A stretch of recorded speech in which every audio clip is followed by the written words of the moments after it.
Hello friends, welcome you all to my YouTube channel. दोस्तों, channel को subscribe करें और सब्सक्राइब बटन के सामने जो बेल आइकन है उसको प्रेस करें ताकि आप कोई भी अपडेट्स ना मिस करें।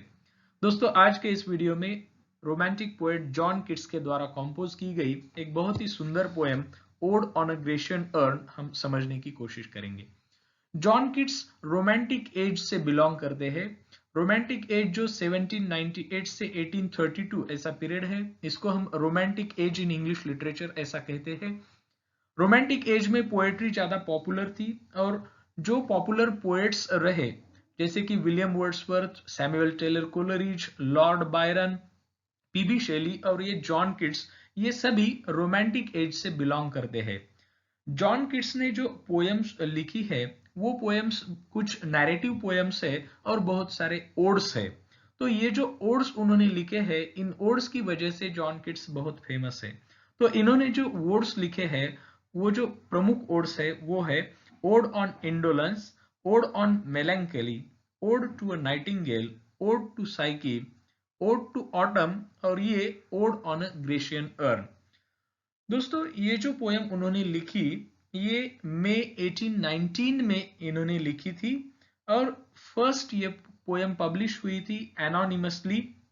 उनका नाम नहीं था उस पोयम के नीचे। जब पहली बार ये पोयम पब्लिश हुई तो ये पब्लिश हुई थी annuls of the fine arts, एक मैगजीन था। खास करके जो लिटरेरी ऐसे पीसेस होते थे उसके लिए एक मैगजीन था, इसमें पब्लिश हुई थी। दोस्तों, ये जो पोयम लिखी जॉन किट्स ने, ये पोयम लिखने के लिए इनको एक इंग्लिश आर्टिस्ट और राइटर जो कि बेंजामिन हेडन थे, इनसे प्रेरणा मिली।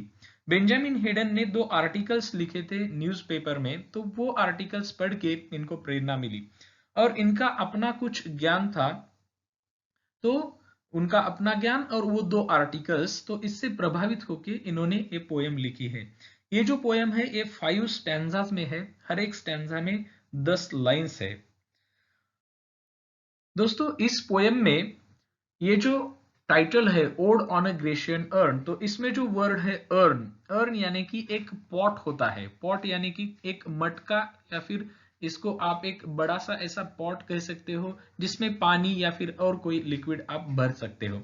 तो ऐसा एक पॉट है, ऐसा एक अर्न है और वो ग्रेशियन यानी कि ग्रीस के लोगों ने बनाया हुआ है। अभी इसमें आप एक ऐसा इमेजिन कर लो कि ये जो स्पीकर है, ये स्पीकर किसी एक म्यूजियम में गए हैं और वो म्यूजियम में इनको वो अर्न दिखता है, वो पॉट दिखता है, मटका दिखता है और उस पर कुछ पेंटिंग्स है। ये जो पॉट है ये मार्बल का बना हुआ है और ये मार्बल का जो पॉट है इस पर कुछ अच्छी अच्छी पेंटिंग्स बनाई हुई है। इसमें 3 प्रमुख ऐसी पेंटिंग्स बताई गई है। तो ये पेंटिंग की तरफ देख के ये जो स्पीकर है, इनके मन में कुछ विचार आ जाते हैं और ये गेस करते हैं कि ये पेंटिंग्स क्या है। तो पूरा जो ये पोयम है, इस पोयम में ये अर्न को स्पीकर एड्रेस कर रहे हैं। तो अर्न को एक व्यक्ति समझकर मान लो बात कर रहे हैं। तो पहला स्टैंजा हम पढ़ते हैं, दाउ still unravished bride of quietness. तो इस अर्न को ये स्पीकर क्या कर रहे हैं कि एक तुम एक दुल्हन की तरह हो या फिर तुम दुल्हन हो। दाउ यानी कि यू, स्टिल अनरेविश्ड, अनरेविश्ड यानी कि रेविश, ये जो वर्ड है इसका मतलब है to take away something by force, किसी से जबरदस्ती कुछ छीनना। तो ये जो दुल्हन है ये अनरेविश्ड है। ओके, तो इसको किसी ने कुछ जबरदस्ती ऐसा किया नहीं, तो अनरेविश्ड ब्राइड है, एक दुल्हन है। क्या? ये मटका, ये जो अर्न है। ब्राइड ऑफ, किसकी दुल्हन है? Bride of quietness, quietness calmness, इसकी दुल्हन। ये पॉट को कह रहे हैं दाउ फॉस्टर चाइल्ड। फिर ये पॉट को कहते हैं कि तुम एक फॉस्टर चाइल्ड यानी कि एडॉप्टेड चाइल्ड हो। चाइल्ड किसका हो? Child of silence and slow time. तो यहाँ 2 वर्ड से साइलेंस एंड स्लो टाइम। तो साइलेंस यानी कि ये एक आर्टिस्ट्री है, ये एक पॉट है और इस पर कुछ पेंटिंग्स है। तो ये साइलेंट है, ये कुछ बात नहीं कर सकती। तो साइलेंस एंड स्लो टाइम यानी कि बहुत सालों से, मान लो किसी एक जमाने में वो पॉट बना होगा, उस पर कुछ पेंटिंग्स बनी होगी, तो उस जमाने से अब तक तुम्हारा अस्तित्व है। तो तुम एक फॉस्टर चाइल्ड यानी कि एडॉप्टेड चाइल्ड हो साइलेंस और स्लो टाइम के। तुम एक हिस्टोरियन हो। स्पीकर किसको बात कर रहे हैं, एड्रेस कर रहे हैं, ये अर्न से बात कर रहे हैं, ये अर्न को एड्रेस कर रहे हैं यानी कि वो पॉट को। तुम एक सिल्वन हिस्टोरियन हो। तो सिल्वन यहां रेफर करता है फॉरेस्ट से। ओके, तो जो फॉरेस्ट में रहते हैं तो उनको सिल्वन ऐसा कहते हैं ग्रीक में। तो सिल्वन हिस्टोरियन, तुम एक हिस्टोरियन हो who can't thus express a flowery tale more sweetly than our rhyme। तो तुम जो पॉट हो एक हिस्टोरियन की तरह हो जो एक बहुत ही ब्यूटीफुल तरीके से एक कहानी बताते हो, बहुत ही स्वीटली तरीके से एक कहानी बताते हो। कौन? ये पॉट को कह रहे हैं, पॉट हिस्टोरियन है और वो कहानी बताता है। और वो जो कहानी है वो हमसे भी अच्छी कहानी है क्योंकि हम पोएट है, हम कवि है, हम हमारी कहानी बताते हैं लेकिन हमसे भी अच्छी कहानी देन अवर राइम। अवर राइम मीन्स अवर पोएट्स राइम, अवर पोएट्स पोएम्स। तो तुम्हारी जो पोएम है यानी कि तुम्हारी जो ये कहानी है वो कहानी हमसे भी अच्छी है। हु कांस दस एक्सप्रेस अ फ्लावरी टेल, तो बहुत ही अच्छी, फ्लावरी, स्वीटली, तो ये वर्ड इंडिकेट करते हैं कि ये जो पॉट है, ये जो कहानी बता रहा है, ये कहानी बहुत ही अच्छी है। What leaf fringe legend haunts about thy shape। तो तुम्हारा जो शेप है यानी कि ये जो पॉट है इस पर कुछ लेजेंड है। अभी ये जो लेजेंड है तो इसके बाजू में, ये जो पेंटिंग है इसके बाजू में कुछ जो लीव्स है, तो लीव्स से कुछ पेंटिंग किया गया है इसकी बॉर्डर को, दैट्स व्हाई लीफ फ्रिंज। तो पेंटिंग के बॉर्डर पर लीव्स है और इस पेंटिंग में कुछ लेजेंड है, कुछ स्टोरीज है, ऐसा ये कहते हैं। अभी ये स्टोरीज क्या डिपिक्ट कर रही है इस पिक्चर में, उनको क्या दिख रहा है इस पेंटिंग में? पेंटिंग किस पर है? पेंटिंग अर्न पर, पॉट पर है। ऑफ डेटीज और मॉर्टल्स और ऑफ बोथ। डेटीज यानी कि भगवान, गॉड। तो ये जो पेंटिंग और ये कहानी है ये देवताओं की है या फिर ये मॉर्टल्स यानी कि ह्यूमन बीइंग्स की है या फिर ये दोनों की है, और ऑफ बोथ। इन टेम्पे और द डेल्स ऑफ अर्केडी। अभी यहाँ टेम्पे और अर्केडी ये दोनों लोकेशन यानी कि प्लेस से रिलेट करते हैं। समवेयर इन ग्रीस, कहीं तो ग्रीस में ये दो प्लेस है। तो ये कहाँ हुई है ये कहानी? तो या फिर टेम्पे या फिर अर्केडी। तो यहाँ डेल्स जो है, डेल्स यानी कि वैली, तो अर्केडी की जो वैली है इसमें हुई है क्या? क्वेश्चन मार्क है। What men or gods are these? तो इन पिक्चर्स में जो मेन दिख रहे हैं, आदमी दिख रहे हैं, और जो गॉड्स दिख रहे हैं यानी कि यहाँ जो ईश्वर और देवी देवता दिख रहे हैं, तो ये कौन है? What maidens loath? तो यहाँ कुछ औरतें भी दिख रही है यानी कि मेडन्स, मेडन्स यानी कि अनमैरिड गर्ल्स भी दिख रही है इस पिक्चर में। और वो लोथ, लोथ यानी कि क्या डिसलाइक कर रही है, उनको क्या अच्छा नहीं लग रहा। What mad pursuit, what struggle to escape। तो यहाँ जो मैन है तो वो मैन पीछा कर रहे हैं। किसका पीछा कर रहे हैं? वो जो गर्ल्स है, वो जो औरतें हैं, इनका पीछा कर रहे हैं, pursuit. What struggle to escape, तो वो स्ट्रगल कर रही है क्योंकि वो उनके पीछे आ रहे हैं, उनके पीछे दौड़ रहे हैं वो आदमी, और वो मेडन्स आगे भाग रही है। तो इनसे छुटकारा पाने के लिए वो स्ट्रगल कर रही है। What struggle to escape, what pipes and timbrels, what wild ecstasy. तो वहां वो दिखते हैं इन पिक्चर में कि कोई कुछ ये म्यूजिकल इंस्ट्रूमेंट्स बजा रहे हैं, पाइप्स और timbrels, they refer to musical instruments. तो ये कैसे म्यूजिकल इंस्ट्रूमेंट्स है जो ये बजा रहे हैं? और ये जो बजा रहे हैं और वो जो पूरा माहौल वो पिक्चर में देख रहे हैं, पेंटिंग में देख रहे हैं, वो पूरा माहौल ऐसा है कि जैसे वो सभी क्रेजी है। ओके, तो हाई पिच्ड वॉल्यूम में वो बजा रहे हैं और पूरे सब वो एक दूसरे के पीछे भाग रहे, वो जो मेन है वो विमेन के पीछे भाग रहे। तो ये बहुत ही क्रेजी तरीके से एक पिक्चर इस अर्न पर ये स्पीकर देखते हैं और ऐसा कहते हैं।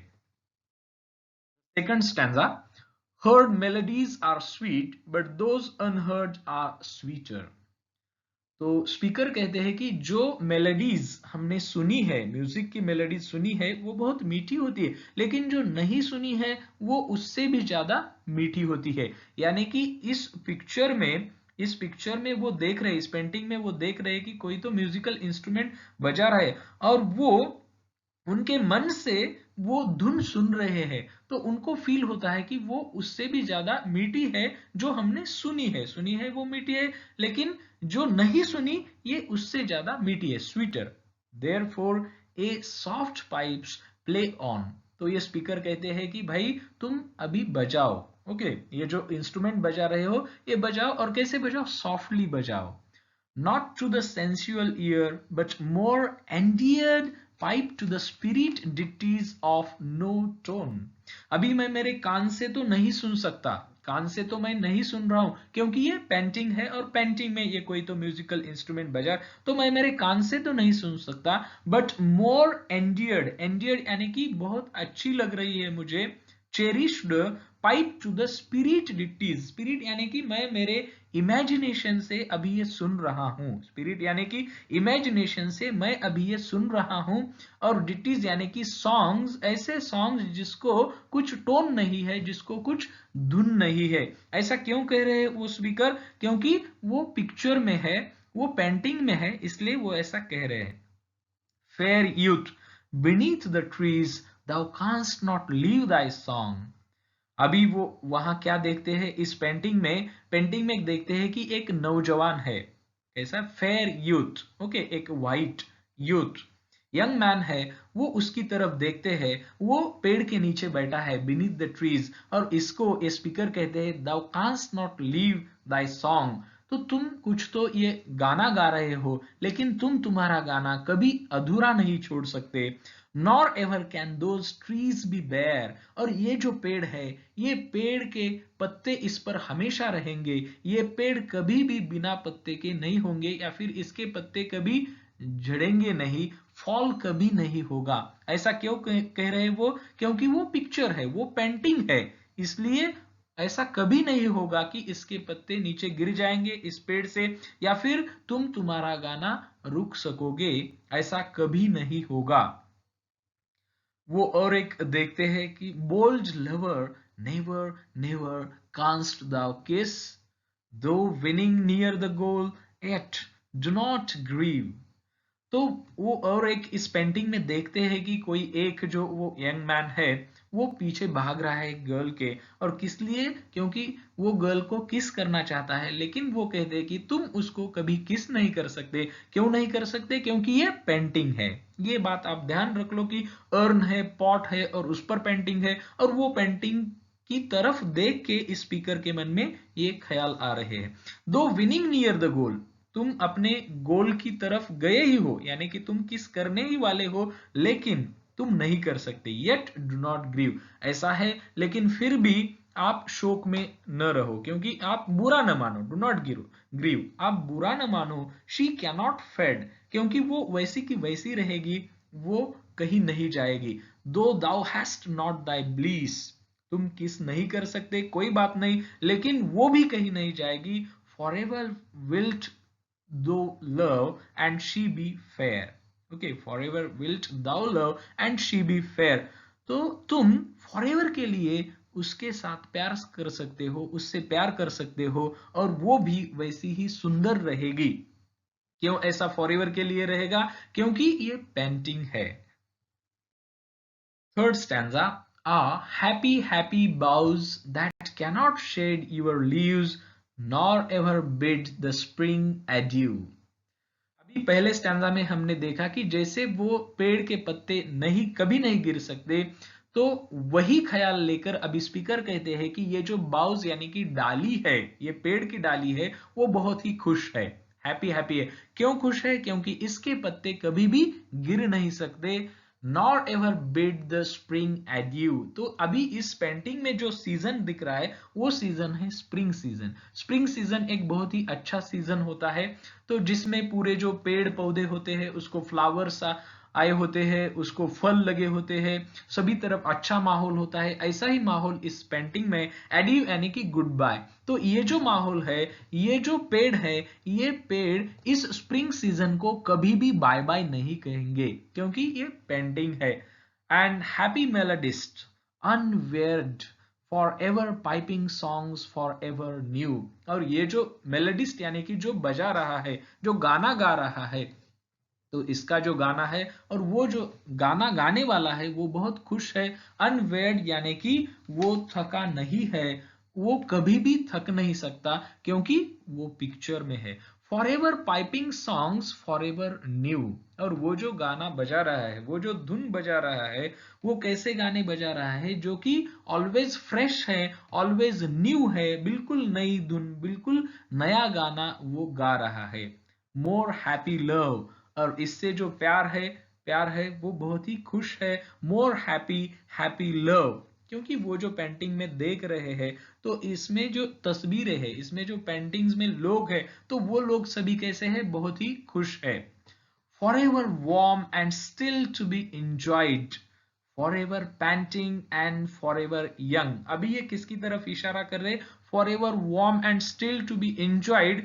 वो अभी जो इस पेंटिंग में जो औरतें हैं या फिर गर्ल्स है, तो इनकी तरफ वो अभी इशारा कर रहे हैं कि वो कैसी है, वार्म है, और and still to be enjoyed यानी कि उन्होंने अभी तक लाइफ एंजॉय नहीं किया है।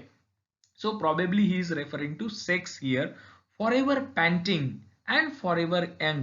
forever panting अभी पहले हमने देखा कि जो उसमें men है वो women के पीछे भाग रहे हैं। okay, so it's a kind of a playful kind of scenario। okay, so they are just playing, they are just having fun, ऐसा आप ले सकते हो। वो खेल रहे हैं इन अ वेरी फनी वे, तो इसलिए उनको अभी they are panting, they are breathing heavily, वो जोर से सांस ले रहे हैं। एंड फॉर एवर यंग, वो कैसे रहेंगे, फॉर एवर के लिए वो यंग रहेंगे, नौजवान ही रहेंगे। ऑल ब्रीदिंग ह्यूमन पैशन फार अबोव। जो ह्यूमन लोग है, ऑर्डिनरी लोग है, उनकी जो पैशन है, ओके, उनकी जो पैशन है, तो इससे कहीं ऊपर, इससे परे इन पिक्चर में जो मेन और वुमेन है, इनकी पैशन है। That leaves a heart high sorrowful and cloyed, a burning forehead and a parching tongue. तो अभी जो मैं ये देख रहा हूं, ए पेंटिंग देख रहा हूं, तो उससे मुझे एक जेलस फीलिंग आती है, जेलसी वाली फीलिंग आती है, और मुझे दुख होता है। May be that my life is not like that, मेरा जीवन ऐसा नहीं है। ओके, एंड क्लॉइड यानी कि to have too much of a good thing, वो बहुत सारा अच्छा मैं इस पेंटिंग में देख रहा हूं, लेकिन मेरे पास इतना अच्छा कुछ भी नहीं है। अ बर्निंग फोरहेड, और मुझे सिरदर्द हो रहा है, और मुझे प्यास लगी है। एंड अ पार्चिंग टंग, तो ये सब पिक्चर देखकर, ये पेंटिंग देखकर मुझे जलन महसूस हो रही है। Next stanza, who are these coming to the sacrifice, to what green altar. अभी जो पेंटिंग देख रहे हैं, इस अर्न पर 3 प्रमुख पेंटिंग्स है, और 3 डिफरेंट पेंटिंग्स में डिफरेंट सीन्स है, दृश्य है। अभी जो वो दृश्य देख रहे हैं, इस दृश्य में उनको दिखता है कि कोई लोग आ रहे हैं, और वो कोई एनिमल, किसी प्राणी की बलि देना चाहते हैं। Okay, to what green altar, altar यानी कि एक ऐसी प्लेस जहां वो प्राणी की बलि दी जाती है, और इसको ग्रीन अल्टार कहा गया है क्योंकि वो जो अल्टार है जनरली वो ऐसी जगह पर है जहां पेड़ पौधे है, जहां लीव्स है, ओके, डालियां है, इसलिए ग्रीन अल्टार। तो वो देख रहे हैं कि कुछ लोग आ रहे हैं।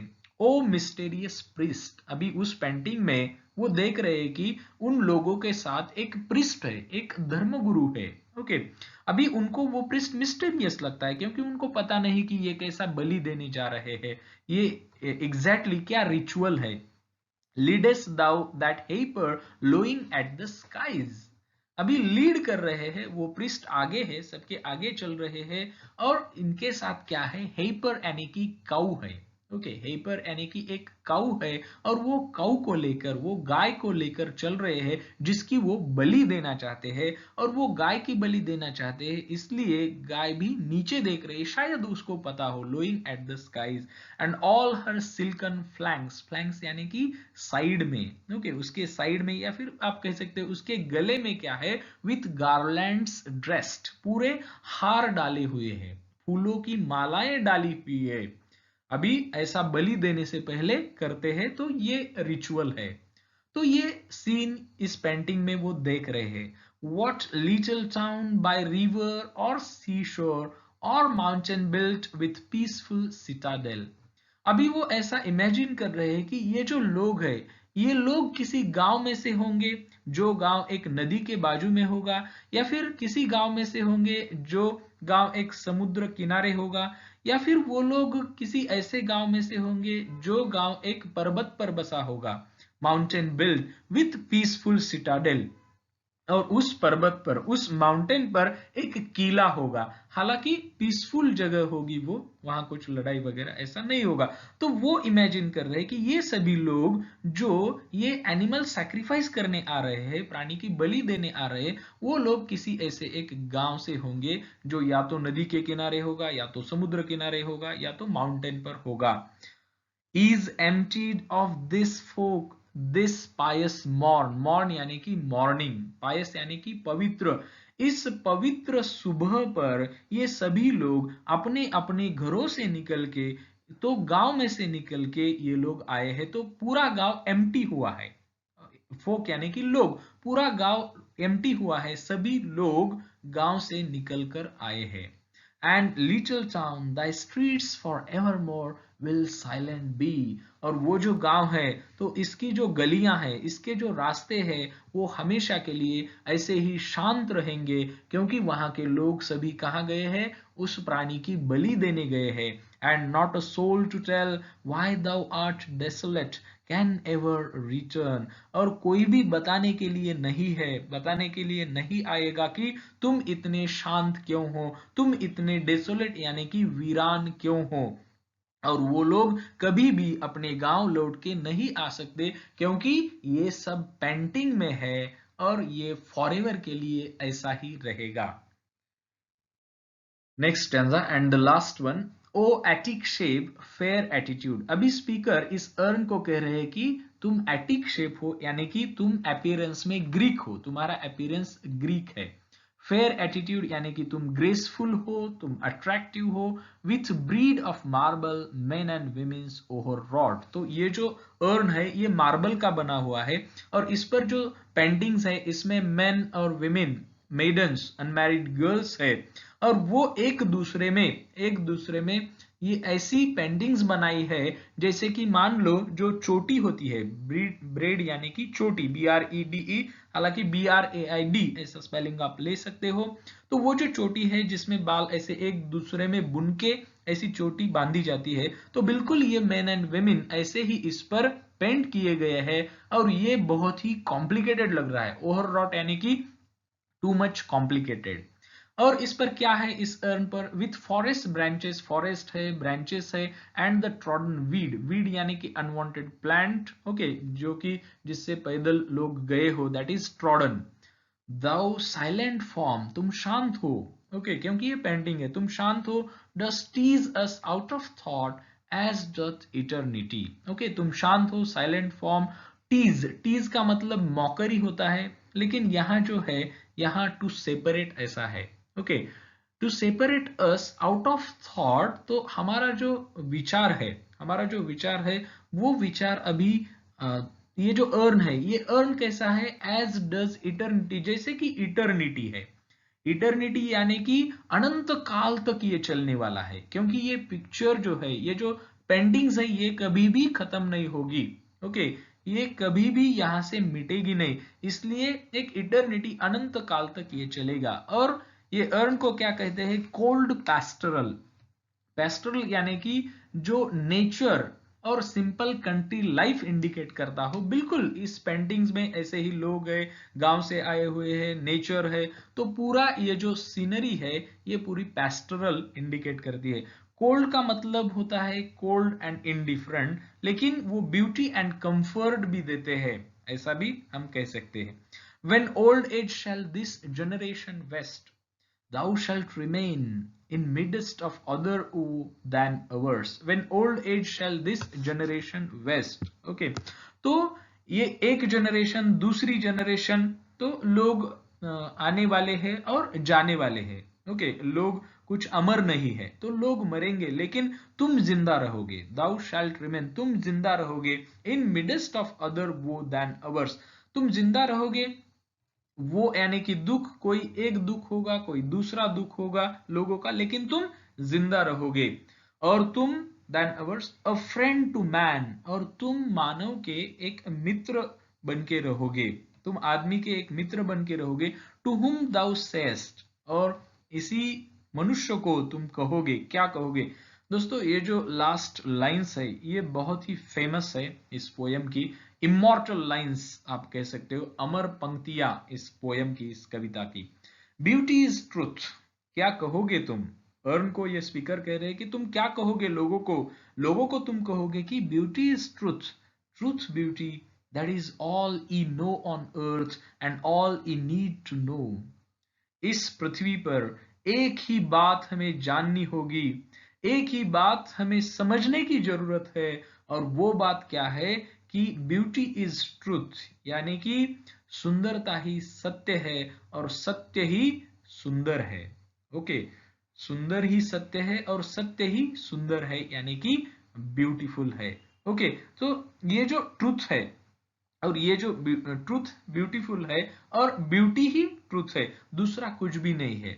तो आप ऐसा कह सकते हो कि जो ब्यूटी होती है, ओके, जो सुंदरता होती है, वही हमें जाननी होती है, और वही एक सत्य है, वही एक सत्य है, दूसरा कुछ भी सत्य नहीं है। सो beauty is truth, truth beauty. So friends, I hope कि आपको ये वीडियो अच्छा लगा होगा। अगर आपको ये वीडियो अच्छा लगा हो तो वीडियो लाइक कीजिए और अपने दोस्तों के साथ शेयर भी कीजिए। और अगर आप नए हैं मेरे यूट्यूब चैनल पे तो चैनल को सब्सक्राइब करना मत भूलिए। और अगर आपके कुछ कमेंट्स है, सुझाव है, तो आप वीडियो के नीचे कमेंट्स बॉक्स में लिख सकते हैं। तो चलिए दोस्तों, मिलते हैं नेक्स्ट वीडियो में। Thank you.